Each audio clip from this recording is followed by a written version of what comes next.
प्रिय विद्यार्थियों नमस्कार। आपका हमारे गुरु Sikar study hub YouTube channel पर हार्दिक स्वागत है। जिन विद्यार्थियों ने हमारे इस चैनल को अभी तक सब्सक्राइब नहीं किया है वो तुरंत ही सब्सक्राइब कर दें और बेल आइकन बटन पे क्लिक भी करें ताकि नए आने वाले वीडियोस आपको मिलते रहें। और आपके पास जितने भी व्हाट्सएप नंबर हैं उन सभी नंबर्स पे हमारे वीडियो को शेयर और लाइक करवाने की कोशिश करें ताकि ज़्यादा से ज़्यादा सब्सक्राइब होने पर हम ऑनलाइन क्लास जल्द ही स्टार्ट कर देंगे।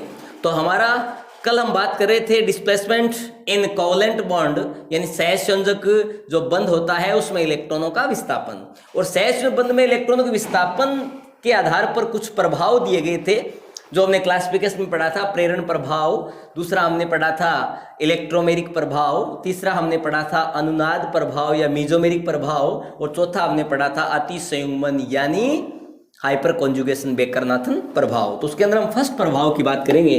तो फर्स्ट हेडिंग लगाइए प्रेरण प्रभाव। कौन सा प्रभाव जी? प्रेरण प्रभाव, जिसको बच्चों बोलते हैं इंडक्टिव इफेक्ट। क्या बोलते हैं? इंडक्टिव इफेक्ट, यानी इसी का ही नाम होता है आई प्रभाव।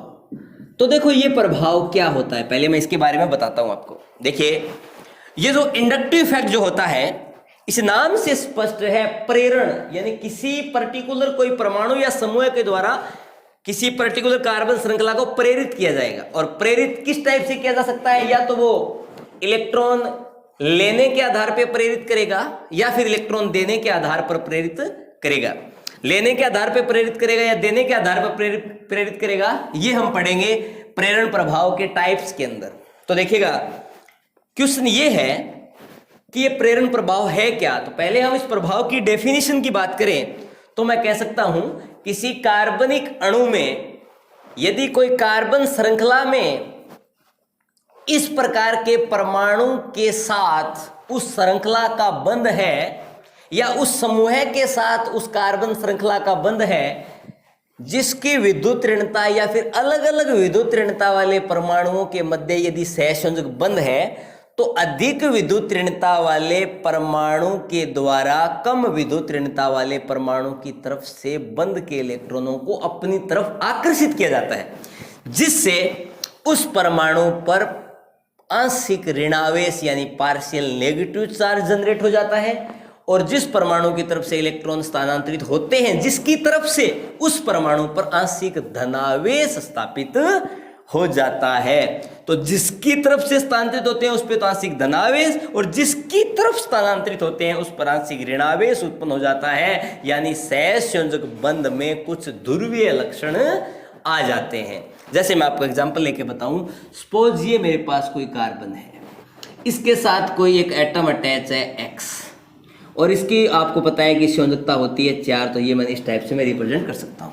हेलोजन एटम मान लीजिए इसको मान लीजिए कार्बन एटम, इसकी विद्युत ऋणता सपोज इस कार्बन से ज्यादा है, तो बंध के इलेक्ट्रॉनों को ये एटम अपनी तरफ अट्रैक्ट करेगा, जिससे इस एटम पर इलेक्ट्रॉन घनत्व बढ़ जाएगा, जिससे इस पर आंशिक ऋणावेश यानी पार्शियल नेगेटिव चार्ज जनरेट हो जाएगा और इस एटम पर पार्शियल पॉजिटिव चार्ज जनरेट हो जाएगा। यानी ये आपका जो बॉन्ड है ये हो जाएगा ध्रुवीय सहसंयोजक बंध, या मैं बच्चों इसको बोल सकता हूं पोलर कोवलेंट बॉन्ड।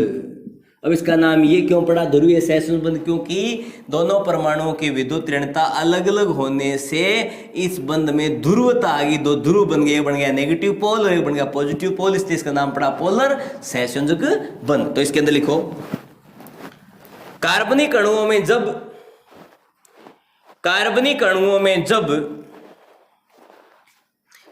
परमाणुओं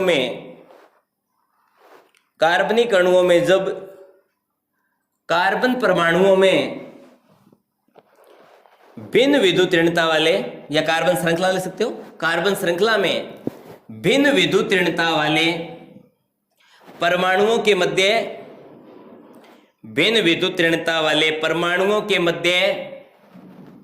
सहसंयोजक बंध भिन्न विद्युत ऋणता वाले परमाणुओं के मध्य सहसंयोजक बंध उपस्थित हो तो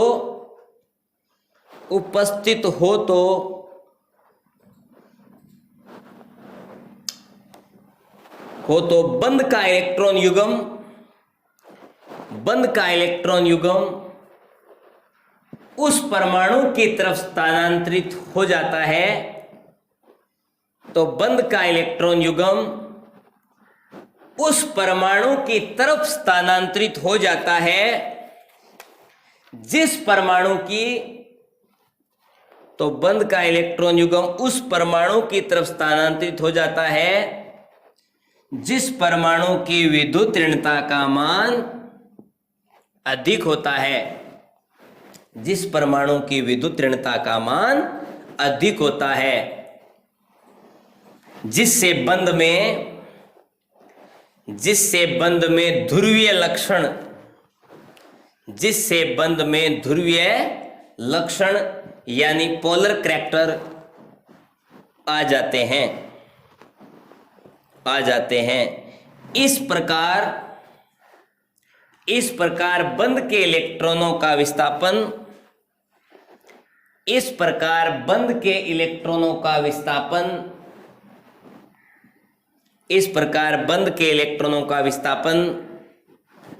प्रेरण प्रभाव कहलाता है। इस प्रकार बंध के इलेक्ट्रॉनों का विस्थापन प्रेरण प्रभाव कहलाता है। तो ये होता है बच्चों प्रेरण प्रभाव, यानी किसी कार्बनिक अणु में कार्बन श्रृंखला के अंदर कोई ऐसा परमाणु या समूह लगा हुआ हो या फिर भिन्न भिन्न विद्युत ऋणता वाले परमाणु या समूह होने पर बंध का इलेक्ट्रॉन युग्म उस परमाणु की तरफ स्थानांतरित होता है जिस परमाणु की विद्युत ऋणता अधिक होती है, जिससे उस परमाणु पर इलेक्ट्रॉन घनत्व बढ़ जाता है, जिससे उस पर आंशिक ऋणावेश उत्पन्न हो जाता है, और जिस परमाणु की विद्युत ऋणता कम होती है उस पर आंशिक धनावेश उत्पन्न हो जाता है। यानी बंध में दो पोल बन गए, धनात्मक पोल और ऋणात्मक पोल, यानी बंध वो कैसा हो गया, ध्रुवीय सहसंयोजक बंध। इस प्रभाव को बच्चों बोलते हैं प्रेरण प्रभाव। अब हेडिंग है ये प्रेरण प्रभाव के लक्षण। प्रेरण प्रभाव के लक्षण या फिर यहां वर्ड यूज कर सकते हो विशेषताएं। तो यहां लिख सकते हो कैरेक्टरिस्टिक्स और कैरेक्टर ऑफ कोवलेंट बॉन्ड।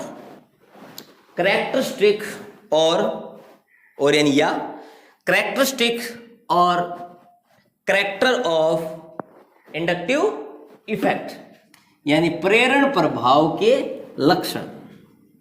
तो प्रेरण प्रभाव का पहला लक्षण क्या है, ये ध्यान से सुनो।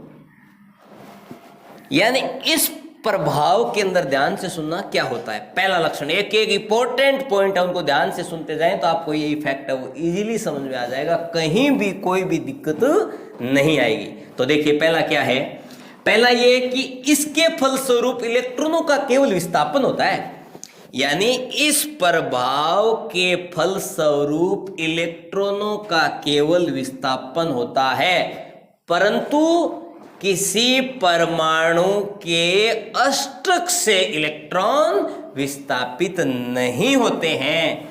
तो हम इसमें लिख सकते हैं इस प्रभाव के अंतर्गत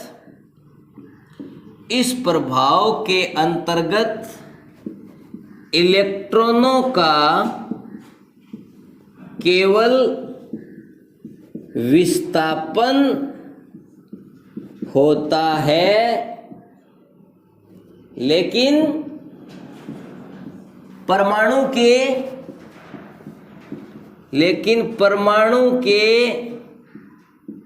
कक्षक से इलेक्ट्रॉन विस्थापित नहीं होते हैं। तो मैंने क्या कहा, इस प्रभाव के अंतर्गत इलेक्ट्रॉन का केवल विस्थापन होता है, लेकिन परमाणु के कक्षक से इलेक्ट्रॉन विस्थापित नहीं होते। कक्षक बोले तो हम ये कह सकते हैं कि यहाँ पे अष्टक वर्ड यूज कर सकते हैं। अष्टक यानी ऑक्टेट से इलेक्ट्रॉन है उनका डिस्प्लेसमेंट नहीं होगा। केवल वे ही इलेक्ट्रॉन विस्थापित होते हैं जो इस बॉन्ड फॉर्मेशन में पार्टिसिपेट कर रखा है। तो पहला ये है कि इस प्रभाव के अंतर्गत जिन दो परमाणुओं के बीच में बंध है उनमें उन बंध के इलेक्ट्रॉन का ही उस परमाणु की तरफ स्थानांतरण होता है जिस परमाणु की विद्युत भिन्नता ज्यादा होती है। किसी भी परमाणु के अष्टक से इलेक्ट्रॉन है वो स्थानांतरित नहीं होता है। तो ये है आपका पहला करैक्टर इंडक्टिव इफेक्ट्स का। सेकंड लिखो, यह प्रभाव कार्बन परमाणुओं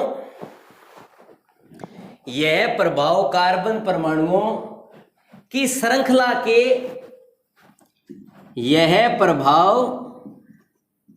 कार्बन परमाणुओं की श्रृंखला के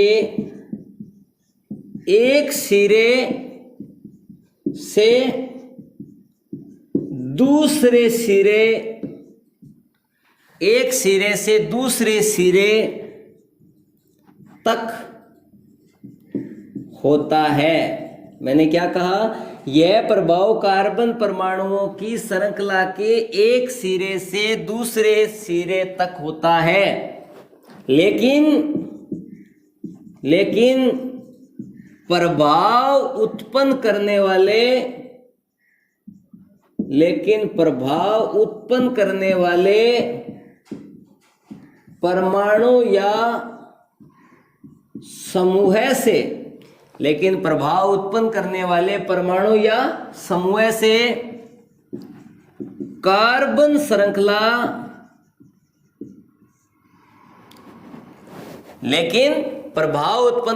परमाणु या समूह से कार्बन श्रृंखला जैसे जैसे दूर होती जाती है वैसे वैसे यह प्रभाव कम होता जाता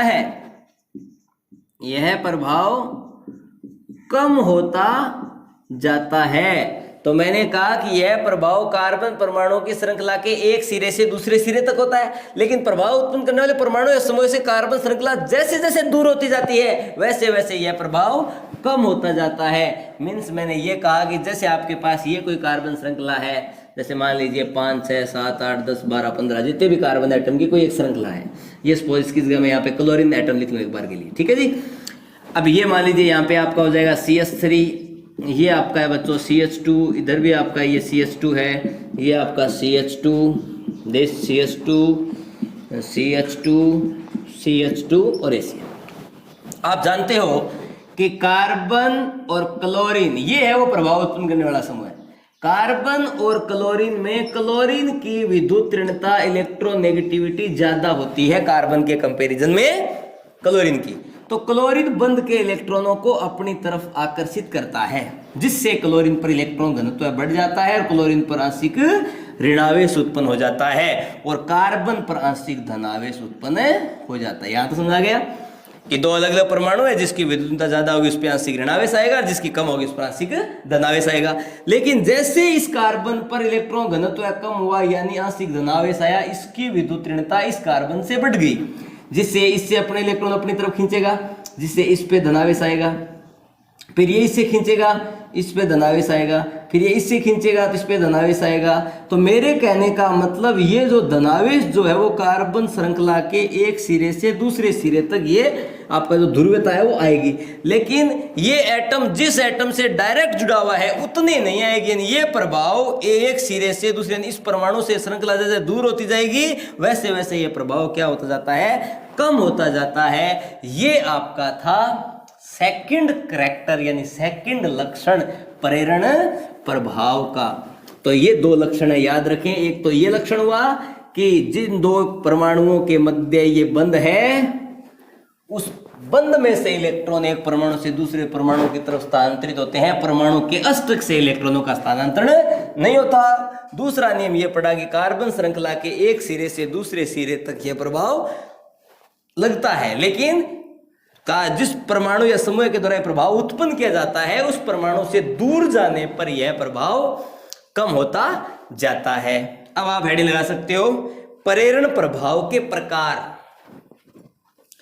प्रेरण प्रभाव के प्रकार, प्रेरण प्रभाव के प्रकार यानी types of inductive effect, types of inductive effect यानी आपका प्रेरण प्रभाव है उसके प्रकार। देखो प्रेरण प्रभाव आपको मैंने क्लासिफिकेशन में बताया था, प्रेरण प्रभाव दो प्रकार का होता है, एक होता है धनात्मक प्रेरण प्रभाव और एक होता है ऋणात्मक प्रेरण प्रभाव। तो पहले हम बात करेंगे धनात्मक प्रेरण प्रभाव यानी प्लस आई प्रभाव के बारे में अध्ययन करेंगे। पहला प्रभाव कौन सा पढ़ेंगे? Positive inductive effect. इसमें लिखो इस प्रकार के प्रेरण प्रभाव, इस प्रकार के प्रेरण प्रभाव में कार्बन श्रृंखला से जुड़े हुए, इस प्रकार के प्रेरण प्रभाव में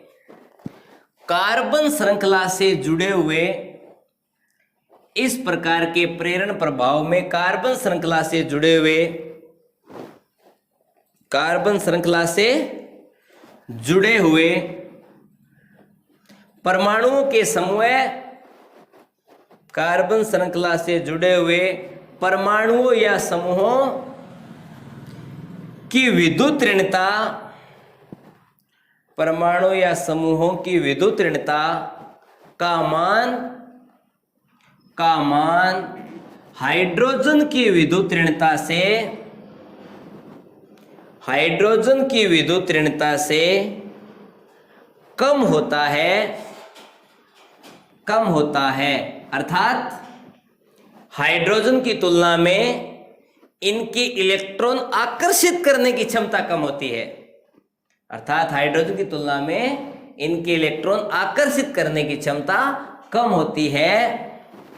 ऐसे समूह प्लस आई, ऐसे समूह प्लस आई प्रभाव दर्शाते हैं, ऐसे समूह प्लस आई प्रभाव दर्शाते हैं। तो मैंने कहा कि आपके पास कोई कार्बन श्रृंखला है, उस कार्बन श्रृंखला पर जुड़ा हुआ परमाणु या समूह है जिसके द्वारा ये प्रभाव उत्पन्न हो रहा है, उस परमाणु या समूह की विद्युत ऋणता हाइड्रोजन से कम हो, अर्थात मैं ऐसे बोल सकता हूं कि उन परमाणु या समूहों की इलेक्ट्रॉन आकर्षित करने की क्षमता हाइड्रोजन से कम हो। तो इस प्रकार के प्रभाव को बच्चों बोलते हैं धनात्मक प्रेरण प्रभाव। तो मैं क्या लिख सकता हूं? इस प्रकार का प्रभाव कार्बन श्रृंखला पर जुड़े हुए परमाणु या समूहों के द्वारा प्रदर्शित किया जाता है और इन परमाणु या समूहों की विद्युत ऋणता का मान हाइड्रोजन से कम हो, अर्थात हाइड्रोजन की तुलना में इलेक्ट्रॉन आकर्षित करने की क्षमता कम हो। तो ये आपके दर्शाते हैं प्लस आई प्रभाव। फॉर एग्जाम्पल ये आपके पास मैंने लिखा CH3, क्या लिखा जी? CH3। दूसरी बार मैं क्या करूं? कार्बन पे दो तो हाइड्रोजन ही रखूं और एक यहाँ पे लगा लूं, एक CH3 ग्रुप और ऐड कर लूं इस H की जगह। ये मैंने CH3 लगा लिया। दूसरी बार मैंने क्या किया? यहाँ तो ये CH3 है ही, इस हाइड्रोजन की जगह मैं और ऐड कर लूं CH3। तो ये लो गया CH3, यहाँ पे हाइड्रोजन रखूं, ये लो जी वेकेंट वैलेंसी। और एक मैं इस टाइप से करूं कि ये तीनों जो आपके CH3 ग्रुप ऐड कर लूं तीनों हाइड्रोजन की जगह, तो ये मैंने लगा दिया तीनों CH3 ग्रुप, यानी इसका नाम है बच्चों मेथिल रेडिकल। ये क्या होता है? मिथाइल मूलक या मिथाइल रेडिकल। ये होता है बच्चों इथाइल रेडिकल यानी एथिल, और इसको बोलते हैं बच्चों आइसोप्रोपाइल। क्या होता है? आइसोप्रोपाइल। और इसको बच्चों बोलते हैं टर्सरी ब्यूटाइल। तो ये हो गया मिथाइल, इथाइल, आइसोप्रोपाइल और टर्सरी ब्यूटाइल। इसको बोलते हैं बच्चों सुपर 1 डिग्री, इसको बोलते हैं बच्चों 1 डिग्री, इसको बोलते हैं बच्चों 2 डिग्री, और ये होता है आपका 3 डिग्री। मुझे कैसे पता चला इनकी डिग्री का? ये कार्बन एटम डायरेक्ट 3 कार्बन से अटैच है, इट मीन्स 3 डिग्री। ये कार्बन एटम डायरेक्टली 2 कार्बन से अटैच है, इट मीन्स ये आपका हो गया बोलो 2 डिग्री, और ये कार्बन डायरेक्टली एक ही कार्बन से अटैच एटम से हो गया 1 डिग्री, और ये आपका कार्बन है वो डायरेक्टली किसी कार्बन एटम से अटैच ही नहीं है, मीन्स ये जो आपका है ये आपका हो गया सुपर 1 डिग्री। तो इनके अंदर ये मेथिल ग्रुप जैसे जैसे बढ़ते जाएंगे वैसे वैसे इनकी इलेक्ट्रॉन देने की क्षमता बढ़ती जाएगी, अर्थात लेने की क्षमता कम हो रही है, मीन्स प्लस आई प्रभाव का क्रम ये होगा, सबसे कम होगा मिथाइल का, उससे ज्यादा होगा इथाइल का, उससे ज्यादा होगा आइसोप्रोपाइल का, और सबसे ज्यादा होगा टर्सरी ब्यूटाइल का। तो ये था बच्चों प्लस आई प्रभाव। ठीक है जी। अब आपके प्रेरण प्रभाव का सेकंड जो पार्ट है वो है माइनस आई प्रभाव, यानी नेगेटिव इंडक्टिव इफेक्ट, यानी ऋणात्मक प्रेरण प्रभाव। तो हेडिंग लगाइएगा, इसका सेकंड जो पार्ट है प्रेरण प्रभाव का वो है माइनस आई प्रभाव, यानी नेगेटिव इंडक्टिव इफेक्ट। तो इसके अंदर जस्ट उसका रिवर्स हो जाएगा। कोई कार्बनिक अणु में कार्बन श्रृंखला है, उस पर कोई परमाणु या समूह लगा हुआ है, उसकी विद्युत ऋणता हाइड्रोजन से ज्यादा हो, अर्थात इलेक्ट्रॉन आकर्षित करने की क्षमता हाइड्रोजन से ज्यादा हो, तो वे समूह या परमाणु माइनस आई प्रभाव दर्शाते हैं। तो इसके अंदर लिखो, जब किसी कार्बनिक अणु में कार्बन श्रृंखला से जुड़े हुए परमाणु या समूह है, जब किसी कार्बनिक अणु में कार्बन श्रृंखला से जुड़े हुए परमाणु या समूह है, कार्बन श्रृंखला से जुड़े हुए परमाणु या समूह है जिनकी विद्युत ऋणता का मान हाइड्रोजन की विद्युत ऋणता से, जिनकी विद्युत ऋणता का मान हाइड्रोजन की विद्युत ऋणता से हाइड्रोजन की विद्युत ऋणता से अधिक होता है, अर्थात इलेक्ट्रॉन आकर्षित करने की क्षमता, अर्थात इलेक्ट्रॉन अट्रैक्ट करने की पावर, आकर्षित करने की क्षमता हाइड्रोजन की तुलना में अधिक होती है, अर्थात इलेक्ट्रॉन आकर्षित करने की क्षमता हाइड्रोजन की तुलना में अधिक होती है। माइनस आई प्रभाव दर्शाते हैं, माइनस आई प्रभाव दर्शाते हैं। तो कोई कार्बनिक श्रृंखला के अंदर कोई परमाणु या समूह लगा हुआ है, उसकी विद्युत ऋणता का मान हाइड्रोजन से अधिक हो, अर्थात इलेक्ट्रॉन आकर्षित करने की क्षमता यदि हाइड्रोजन से अधिक है, तो इस प्रकार के परमाणु या समूह कौन सा प्रभाव दर्शाते हैं बच्चों? माइनस आई प्रभाव। तो अब आप देखिएगा कि माइनस आई प्रभाव दर्शाने वाले कुछ समूहों के बारे में लिखे। सबसे ज्यादा माइनस आई प्रभाव लगता है बच्चों NO2 का। कौन से समूह का लगता है? NO2 समूह का सबसे ज्यादा माइनस आई प्रभाव होता है। उससे कम माइनस आई प्रभाव होता है बच्चों साइनाइड समूह का, यानी NO2 समूह जिसको आप क्या बोलते हो? नाइट्रो समूह है। उससे कम माइनस आई प्रभाव होता है साइनो समूह का, यानी साइनाइड समूह का होता है। उससे कम आपका होता है बच्चों माइनस आई प्रभाव जो है वो मिलेगा आपका कार्बोक्सिलिक एसिड का, COOH का। उससे कम इसको क्या बोलते हैं? कार्बोक्सी ग्रुप, है ना, कार्बोक्सी ग्रुप का होता है। उससे कम जो होता है वो होता है आपका फ्लोरीन का। किसका होता है जी? फ्लोरीन का, यानी ये कौन सा ग्रुप हो गया? फ्लोरो ग्रुप हो गया, फ्लोरो का। उससे कम किसका होता है बच्चों? क्लोरो का। किसका होता है जी? क्लोरो का। क्लोरो से कम किसका होता है बच्चों? ब्रोमो का। किसका जी? ब्रोमो का। और ब्रोमो से कम किसका होता है बच्चों? आयोडो का। किसका होता है? आयोडो का। और आयोडो से कम आपका जो माइनस आई प्रभाव होता है वो होता है OCS3 का। किसका होता है बच्चों? OCS3। क्या बोलते हो इसको? मेथोक्सी। क्या बोलते हो जी? इसको बोलते हैं मेथोक्सी ग्रुप, ध्यान रखिएगा। उसके बाद इससे जो कम होता है वो होता है आपका OH ग्रुप का। इसको क्या बोलते हो जी? हाइड्रोक्सी। क्या बोलते हैं? हाइड्रोक्सी। इससे जो कम लगता है वो होता है फेनिल का, C6H5, जिसको आप बोलते हो बच्चों फेनिल ग्रुप। इससे कम होता है फेनिल ग्रुप का प्लस आई प्रभाव। तो ये आपके कुछ ऑर्डर्स हैं, इनको आप याद रखें। सबसे ज्यादा नाइट्रो, उससे कम साइनो, उससे कम कार्बोक्सी, उससे कम फ्लोरो, उससे कम क्लोरो, उससे कम ब्रोमो, उससे कम आयोडो, उससे कम मेथोक्सी, उससे कम हाइड्रोक्सी, उससे कम फेनिल।